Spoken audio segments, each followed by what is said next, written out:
जय श्री राम। प्रिय भक्तजन, कल के अंक में आपने देखा था कि ब्राह्मणों की स्त्रियां कुल की माननी बड़ी बूढ़ी और कैकेयी की परम प्रिय थी, जो वो इसके सील की सराहना करके उसे सीख देने लगी थी। तुम तो सदा कहा करती थी कि श्री रामचंद्र जी के समान मुझको भरत भी प्यारे नहीं हैं। इस बात को सारा जगत जानता है। श्री रामचंद्र जी पर तो तुम स्वाभाविक ही स्नेह करती रही हो, आज किस अपराध से उन्हें बंद देती हो? तुमने कभी सौतिया डाह नहीं किया। सारा देश तुम्हारे प्रेम और विश्वास को जानता है। अब कौशल्या ने तुम्हारा कौन सा बिगाड़ कर दिया, जिसके कारण तुमने सारे नगर पर वज्र गिरा दिया। सीय की पिय संगो परिहरई, लखनऊ की रही है धाम। राजू की जब भरतपुर, बुकी जी बिनु राम। क्या सीता जी अपने पति श्री रामचंद्र जी का साथ छोड़ देंगी? क्या लक्ष्मण जी रामचंद्र जी के बिना घर रह सकेंगे? क्या भरत जी श्री रामचंद्र जी के बिना अयोध्यापुरी का राज्य भोग सकेंगे? और क्या राजा श्री रामचंद्र जी के बिना जीवित रह सकेंगे? अर्थात न सीता जी यहाँ रहेंगी, न लक्ष्मण जी रहेंगे, न भरत जी राज्य करेंगे, और न राजा ही जीवित रहेंगे। सब उजाड़ हो जाएगा। अस विचार उर छाड़ो को, शोक कलंक कोटि जनियो। अस विचारी उर छाड़ो को, शोक कलंक कोटि जनियो। भरत अवसि देहु जो बराजू, कानन काह राम कर काजू। हृदय में ऐसा विचार कर क्रोध छोड़ दो, शोक और कलंक की कोठी मत बनो। भरत को अवश्य युवराज पद दो, पर श्री रामचंद्र जी का वन में क्या काम है? नाइन राम राज के भूखे, धर्म दुरीन विषय रस रूखे। गुर गृह बसो राम तज गेहु, नृप सन यस भर दूसर लेहु। श्री रामचंद्र जी राज्य के भूखे नहीं हैं। वे धर्म की दूरी को धारण करने वाले और विषय रस से रूखे हैं, अर्थात तो उनमें विषयासक्ति है ही नहीं। इसलिए तुम यह शंका न करो कि श्री रामचंद्र जी बन न गए तो भारत के राज्य में विघ्न करेंगे। इतने पर भी मन न माने तो तुम राजा से दूसरा ऐसा यह वर ले लो कि श्री राम घर छोड़कर गुरु के घर रहें। जो नहीं लियो कहे हमारे, नहीं लागी है कछु हाथ तुम्हारे। जो परिहास कीनी कछु होई, तो कई प्रगट जनावहु सोई। जो तुम हमारे कहने पर न चलोगी तो तुम्हारे हाथ कुछ भी न लगेगा। यदि तुमने कुछ हंसी की हो तो उसे प्रकट में कहकर जना दो कि मैंने दिल लगी की है।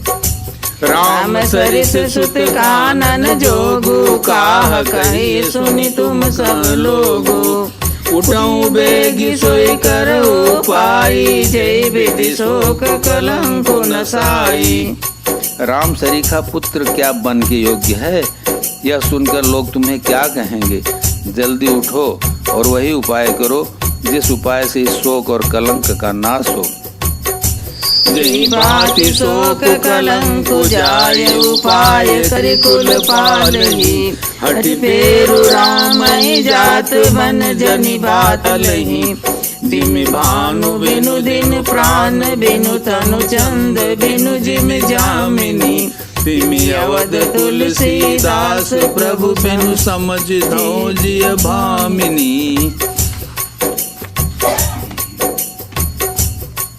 जिस तरह नगर भर का शोक और तुम्हारा कलंक मिटे, वही उपाय करके कुल की रक्षा करो। बन जाते हुए श्री राम जी को हट करके लौटा ले। दूसरी कोई बात न चला।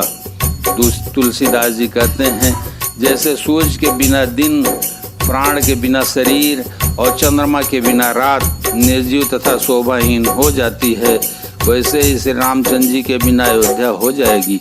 हे भामिनी, तू अपने हृदय में इस बात को समझ, विचार कर देख तो सही। सखीन सिखावन दीनी, सुनत मधुर परिणाम हित। कछु कानन कीन, कुटिल प्रबोधि कुबरी। इस प्रकार सखियों ने ऐसी सीख दी जो सुनने में मीठी और परिणाम में हितकारी थी, पर कुटिल कुबरी की सिखाई पढ़ाई हुई कैकेयी ने इस पर जरा भी कान नहीं दिया। उतरुन दे दुसरि सिरुखी, मृगिन चितौ जनु बाघिनी भूखी। व्याधि असाधि जानी दिन त्यागी, चली कहत मति मंद अभागी। कैकेयी कोई उत्तर नहीं देती, वह दुस्सह क्रोध के मारे रूखी बेमुरौवत हो रही है। ऐसे देखती है मानो भूखी बाघिन हरिणियों को देख रही हूँ। तब सखियों ने रोग को असाध्य समझकर उसे छोड़ दिया। सब उसको मंद बुद्धि अभागिनी कहती हुई चल दी। राजु करत यह दई बिगोई, कीन सियस जस करई न कोई। विधि बिल पाई पुर नर नारी, देई कुचालिनी कोटि के गारी। राज्य करते हुए इस कैकेयी को देव ने नष्ट कर दिया। इसने जैसा कुछ किया वैसा कोई भी न करेगा। नगर के सब स्त्री पुरुष इस प्रकार विलाप कर रहे हैं और उस कुचाली कैकेयी को करोड़ों गालियां दे रहे हैं। जरई विषम जर लेहि उसासा, खवनि राम बिन जीवन आसा। विपुल वियोग प्रजाय कुलानी, जनु जलचर घन सुखत पानी। लोग विषम जर भयानक दुख की आग से जल रहे हैं।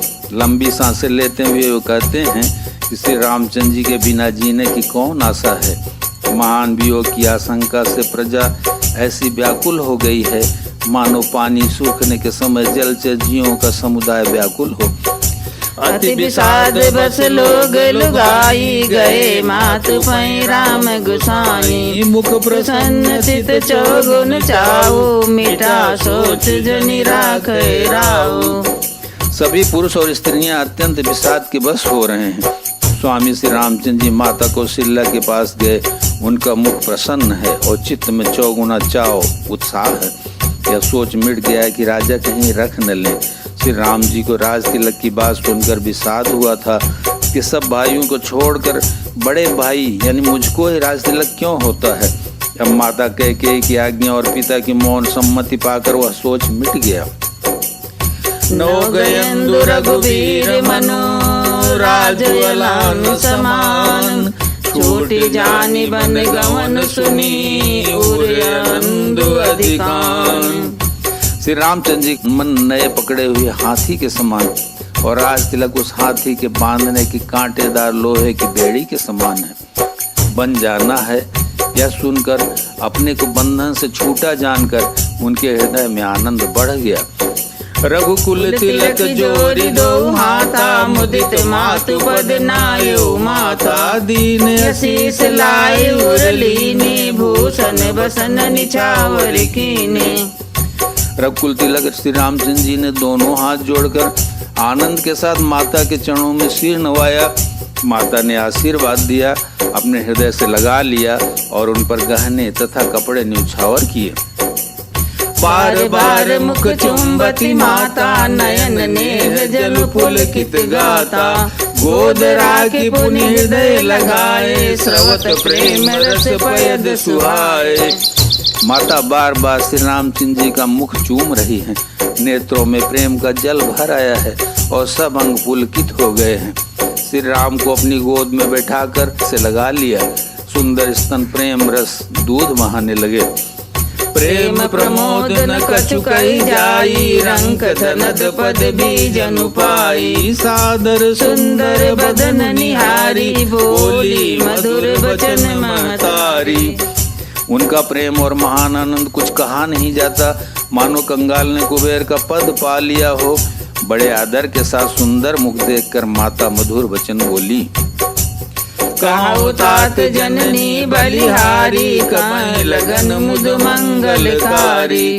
सुकृत शील सुख सीव सुहाई, जन्म लाभ कई अवध अघाई। हे तात, माता बलिहारी हो जाती, कहो वहाँ आनंद मंगलकारी लग्न कब है, जो मेरे पुण्य शील और सुख की सुंदर सीमा है और जन्म लेने के लाभ की पूर्णतम अवधि है। जय चाहत नर नारी सब, अति आरत यही भांति। जिम चातक चातक त्रिषित, वृष्टि शरद ऋतु स्वाति। तथा जिस अत्यंत व्याकुलता से इस प्रकार चाहते हैं, जिस प्रकार प्यास से चातक और चातकी शरद ऋतु के स्वाति नक्षत्र की वर्षा को चाहते हैं। तात जाऊं बलि बेग नहाओ, जो मन भाव मधुर फल खाओ। पितु समीप तब जायो भैया, बड़ी बड़ी बार जाई बलि मैया। हे तात मैं बलैया लेती हूँ, तुम जल्दी नहा लो और जो मन भावे कुछ मिठाई खा लो। भैया तब पिता के पास जाना, बहुत देर हो गई है। माता बलिहारी जाती है। मातु बचन सुन यति अनुकूला, जनु स्नेह सुर तरु के फूला। सुख मकरंद भरे श्री मूला, निरखी राम मनु भंवर सूला। माता के अत्यंत अनुकूल वचन सुनकर जो मानो स्नेह रूपी कल्प वृक्ष के फूल थे, जो सुख रूपी मकरंद पुष्प रस से भरे थे और श्री राज लक्ष्मी के मूल थे, ऐसे वचन रूपी फूलों को देखकर श्री रामचंद्र जी का मन रूपी भंवरा उन पर नहीं भूला। धर्म दुरीन धर्म गति जानी, कयो मातु सन यति मृदु बानी। पिता दीन मोहि कानन राजू, सब भांति मोर बड़ काजू। धर्म दूर श्री रामचंद्र जी ने धर्म की गति को जानकर माता से अत्यंत कोमल वाणी से कहा, हे माता, पिताजी ने मुझको वन का राज्य दिया है, जहाँ सारा बड़ा काम बनने वाला है। आय सुदेई मुदित मन माता, जय मृदु मंगल कानन जाता। जनि स्नेह बस डर पसि भोरे, आनंद अम्ब अनुग्रह तोरे। हे माता, तू प्रसन्न मन से मुझे आज्ञा दे, जिससे मेरी वन यात्रा में आनंद मंगल हो। मेरे स्नेह बस भूलकर भी डरना नहीं। हे माता, तेरी कृपा से आनंद ही आनंद होगा। बोलो सियावर रामचंद्र की जय, उमापति महादेव की जय, पवन सुत हनुमान की जय।